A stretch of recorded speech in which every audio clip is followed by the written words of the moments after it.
सिंह राणा जो सजा कोर्ट ने उसे दिया वो काट कर आज बाहर है, उसे इतनी छोटी सजा होनी चाहिए थी। शेर सिंह राणा जो फूलन देवी का कातिल है उसे सजाए मौत 100 बार फांसी हो। और हमारे दोगले नेताओं को मैं कहता हूं, ये साले दोगले चूतिए हरामखोर जब तक जीवित रहेंगे तब तक ये सहना पड़ेगा इस समाज को। डॉक्टर संजय निषाद उस दोगली पार्टी से आज जो दो हाथ कर रहे हैं, उनकी मजबूरी, उनकी व्यवस्था के नाम पर उन्हें क्षमा करता हूं मैं। उनकी मजबूरी क्या है? मजबूरी है अमीर बनने की, मजबूरी है विधायक और मंत्री बनने की। उस पार्टी से वही सन ऑफ मल्लाह मुकेश सहनी बिहार में समझौता करते हैं और आकर उत्तर प्रदेश में सेखी बघारते हैं, कहते हैं कि मैं यहां पर चुनाव लड़ूंगा उसके खिलाफ। ये सब कुछ नहीं होता है, सब राजनीति है सब। वो कह रहा था कि वो ऑफिशियली डाकू थी कि नहीं बताओ। वो पूछ रहा था कि उन्होंने 20 निर्दोष लोगों को कैसे और क्यों मारा। वो कह रहा था कि सिर्फ जवाब दो कि उन्होंने मर्डर किया था कि नहीं किया था, उन्होंने मारा या नहीं मारा, बताओ बताओ बताओ। अब आप लोग बताओ पहले कि क्या वो सही प्रश्न कर रहा था? क्या उसके जो क्वेश्चन थे उसको धिक्कार नहीं रहे होंगे, उसकी आत्मा उसे कोस नहीं रही होगी? और इस बार आज जो आक्रोश व्यक्त करने आया हूं वह विश्व की चौथी क्रांतिकारी महिला जिन्होंने अपने ऊपर हुए जुल्म और अत्याचार के खिलाफ आवाज उठाई, उस महिला के चरित्र पर, उस महिला के सोच पर प्रश्न चिन्ह लगाने का कार्य किया है। कौन किया है? बहुत पढ़ा लिखा, अपने को तेज तर्रार व्यक्ति बनता है। वो कहता है कि वो बहुत बड़ा डॉक्टर है, वो बहुत बड़ा ज्ञानी है, उसने भाजपा को बहुत सारे लाभ दिलवाए हैं, दिलवाया होगा। लेकिन मैं दावे के साथ कहता हूं, अगर आपके अंदर जरा भी शर्म हया बाकी है तो वही भाजपा के पतन का कारण भी बनना चाहिए। उसने जो कहा है वो सरासर गलत कहा है। उसने डिबेट में, वैसे भी अमीश देवगन जो रिपोर्टर है न्यूज 18 का, उससे और अपेक्षा की नहीं जा सकती। उसके सामने इस तरह की विभूतियों को अगर जितने अपमानित करने वाले लोग आएंगे वो उतना ही खुश होता है। दोस्तों, आप लोगों को स्पष्ट बता देना चाहता हूं मैं, वह बहुत ही नकारा और अलग प्रवृत्ति का रिपोर्टर है। वह देशद्रोहियों के साथ ज्यादा स्नेह करता है, वह देशद्रोहियों को ज्यादा सपोर्ट करता है और देश हित में, समाज हित में, अपने अधिकार के लिए संघर्ष करने वालों को हमेशा वो लताड़ता है। उसके सामने यह बात हुई, क्यों नहीं कुछ बोला वो? मैं आप लोगों को बताना चाहता हूं क्यों नहीं वो कुछ बोला। क्योंकि आज की मीडिया, आज का रिपोर्टिंग ऐसा हो गया है जो अपने जेब को, अपने घर को, अपनी पूरी जिंदगी को चलाने के लिए लोग रिपोर्टर बन गए हैं। कोई भी कद्दावर रिपोर्टर, रियल रिपोर्टर नहीं बना है। कुछ लोग गिने चुने हैं, रवीश कुमार या इस तरह के संदीप चौधरी, तो उन लोगों को हमेशा जान का खतरा बना रहता है। हो सकता है आपके जैसा हनी स्टार को भी इस खतरे को फेस करना पड़े, कोई बात नहीं, यह जन्म फिर दोबारा नहीं मिलेगा। ये मिला है तो इसे सिद्ध करना होगा कि हमारी सोच क्या है, हम क्या हैं, वरना धिक्कार है ऐसे जन्म पर। ये क्या कह दिया उसने, बताइए आप लोग। उसने कहा कि बताओ फूलन देवी ऑफिशियली डाकू थी कि नहीं थी, उन्होंने कैसे मार दिया इतने लोगों को। अब आप लोग बताओ, क्या उन्होंने बच्चों को मारा? क्या उन्होंने महिलाओं को मारा? उन्होंने मर्दों को खींचकर 20 लोगों को मारा, ये सत्य है। तो क्यों मारा? बेहमई कांड को कौन नहीं जानता? दुनिया शर्मसार हुई थी जिस कांड पर, जिस घटना पर। वहां पर सुधांशु त्रिवेदी इतनी बड़ी बात कैसे कह गया? पढ़ा लिखा आदमी होकर ब्राह्मण के नाम पर कलंक है, वो धिक्कार है, धब्बा है, बदनुमा दाग है। कदापि वो ब्राह्मण का बच्चा नहीं हो सकता है, वह जरूर कोई दोगले की संतान है, औलाद है। दोस्तों, आपको बताएं, पढ़ा लिखा होने से व्यक्ति महान नहीं होता है। कम पढ़े लिखे लोग भी बहुत विद्वान और बहुत विद्वता वाली बात करते हैं।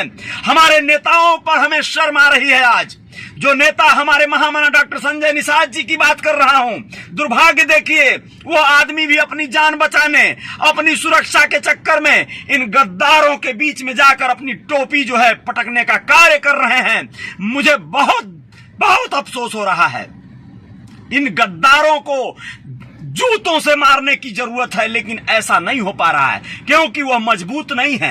उन्हें मजबूत बनाने के लिए मैं फिर यही कहूंगा कि देखो, इतना सहकर भी वो व्यक्ति अगर वहां पर बना हुआ है तो सिर्फ इसलिए कि भाई उसकी सुरक्षा हो जावे, उसके बेटों उसके बच्चों को कहीं न कहीं कोई पद प्रतिष्ठा मिल जावे और वह सुरक्षित रहे, सरकार में रहेगा तो कुछ आवाज उठाएगा, कुछ हकलूल की बात करेगा, आपके कुछ लाभ हो जाएगा।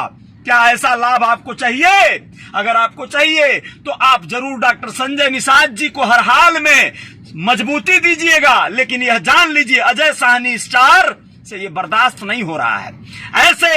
ऐसे सुधांशु त्रिवेदी जैसे लोग, नकारे लोग, वो कहता है कि उसने गलत किया। आप बताओ, आप दिल से बताओ, वो गलत होती, पागल होती, वहशी दरिंदा होती तो वो वहां पर महिलाओं को भी मार देती, बच्चों को भी गोलियों से भून देती, उठाकर पटकवा देती। उनके पास लोग थे, डाकू थे, ग्रुप था, लेकिन उन्होंने सिर्फ और सिर्फ मर्दों को मारा। क्यों?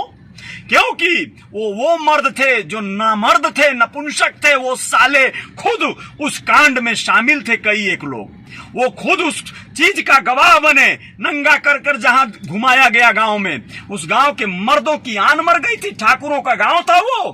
ठाकुरों में इतनी पानी नहीं बची थी, इतनी मर्यादा नहीं बची थी कि वो जाकर उन डाकुओं के पैर पड़ जाते, गिड़गिड़ाते कि भैया छोड़ दो, औरत जात है, नंगा करके मत घुमाओ, हमारी बहू बेटियां भी देख रही हैं घरों में से, उन पर क्या बीतेगी, एक महिला की असमत ऐसे मत लूटो। वो क्या गिड़गिड़ा नहीं सकते थे? अगर उनका मुकाबला नहीं कर सकते थे तो उनके पैरों में जाकर लौट जाते, किसी भी तरह से फूलन देवी को बचाने की गुहार लगाते। लेकिन उन लोगों ने गुहार नहीं लगाया। या तो लोगों ने अपने किवाड़ बंद कर लिए, या तो अपनी कान और अपनी आंख बंद कर लिए, और जिनसे ये भी नहीं हो सका वो साले खुद उन सब के साथ में शामिल हो गए। उस बलात्कार में वो लोग शामिल हुए। कई दिनों तक बलात्कार होता रहा और वही बेहमई में उसे रात और दिन रखकर किसी की हिम्मत नहीं जुटी कि पुलिस को जाके खबर करते, कहीं और से मदद लाने का प्रयास करते। ऐसा क्यों हुआ? क्योंकि वहां पर वही जातिवाद कायम था। वह ठाकुर लॉबी के डाकू थे और यह छोटे जाति की महिला थी, इसलिए उसके साथ अत्याचार हुआ। यानी छोटी जाति की रहेगी, डाकू रहेगी तो तुम उसका बलात्कार करोगे? एक बात बताओ, नशे में गर्त कोई अगर महिला, कोई लड़की इस सड़क से जा रही हो और नशे में टुन्न हो, पी हुई हो, बेश्या हो, मैं कहता हूं, तो क्या तुम उस बेश्या के साथ बलात्कार करोगे? भारत का संविधान, बाबा साहब भीमराव अम्बेडकर का संविधान, जिसका संविधान दिवस कल भाजपा को मनाने में शर्म नहीं आई। प्रधानमंत्री नौटंकीबाज हो गया है हमारा, नौटंकी करता है, मुंह पर जो है दाढ़ी बोका जैसा रख के बतियाता है कि हम संविधान दिवस मना रहे हैं। उसी संविधान के दायरे में उसका एक प्रवक्ता एक ऐसी क्रांतिकारी महिला का अपमान कर रहा है। संविधान कहां गया वहां?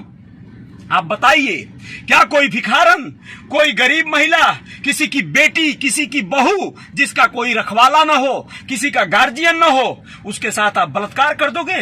आपकी हिम्मत कैसे हुई? अच्छा मान लो विक्रम मल्लाह के साथ तुम्हारी दुश्मनी थी, सालों कुत्तों, तो दुश्मनी विक्रम मल्लाह से थी, फूलन से बदला कैसे लिया बे? फूलन देवी एक औरत थी, वह एक गरीब की बेटी थी, वह दुख सहकर बड़ी हुई थी और उस दुखियारी को तुमने और दुखी और ज्यादा तुमने यातना, यह कैसे हो सकता है? और फूलन देवी ने जो क्रांतिकारी कदम उठाया, उन्होंने जो बंदूक उठाई, राइफल की गोलियां दागी, उसको तुम आज गलत कह रहे हो। वह नारी शक्ति का एक मिसाल बनकर आई औरत, जिसके ऊपर यह अत्याचार हुआ है, दोबारा फूलन नहीं जन्मेगी। यह लिख लो, इस दुनिया में नहीं जन्मेगी जिसके साथ अत्याचार हो और वो सिर्फ पुलिस प्रशासन से मदद ले लेगी, अपने घर जाएगी, बहुत करेगी तो कहेगी कि मैं जीऊंगी, मैं संघर्ष करूंगी, मैं अपने जीवन में लोगों का सहयोग करूंगी, लोगों की मदद करूंगी। लेकिन बदला लेने की जो प्रवृत्ति उसने अपनाया वो देवी है साक्षात। दुर्गा के बारे में तो जय जयकारे लगाते हो बे, फूलन का नाम लेने में शर्म आने लगी साले। तुम लोगों ने जो किया, मुझे अफसोस हो रहा है कि मेरे मुंह से गाली निकल रही है, मुझे दुख हो रहा है, मुझे बहुत खेद है, मैं ऐसा नहीं हूं, लेकिन वही कहता हूं ना कि मुझे प्रेरित किया जा रहा है। मेरे आक्रोश को कंट्रोल करना मेरे बस में नहीं रह गया है। मैं ऐसे लोगों से सख्त नफरत करता हूं जो आतताई है, अत्याचारी है, हैवान है। एक महिला जो आज इस दुनिया में नहीं है हम सबके बीच, उस महिला का सम्मान होना चाहिए। तो उस महिला के लिए ऐसी वाणी, ऐसा शब्द।